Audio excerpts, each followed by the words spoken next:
Hi, I'm Sarah Dingle. I'm an award-winning investigative journalist and I'm also donor conceived. And this book brings both those two things together. 10 years ago, I found out a secret. Until I was 15, I thought the man who raised me was my father. But when I was 27, I realised this was not the case. The tip-off came from my mother, and the investigation which followed would be into my own existence. What I've discovered is that the truth of my existence and why I was made the way I was made is quite literally a state secret. The first thing I found after some hurdles was that the medical records of my conception are here, and you can see the truth of who my biological father is has quite literally been cut out by government-funded specialists. This happened in one of the oldest and biggest public hospitals in Australia, and it wasn't the only one.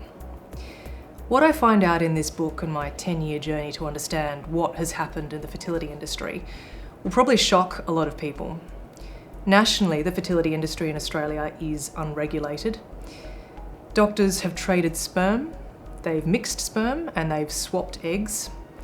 The fertility industry has killed women, donors have been exploited, and vast litters of children have been created. There are untold tens of thousands of donor-conceived people, like me, who will never know the truth of who they really are.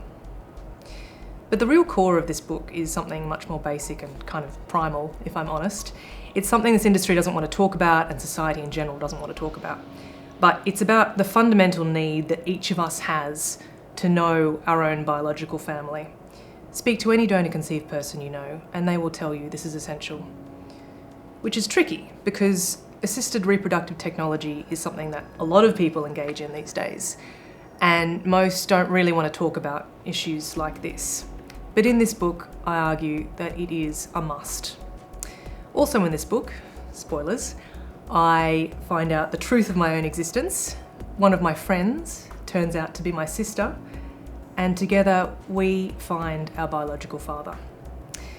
When we finally track him down, he tells us that he's taken steps to find us dating back more than 20 years.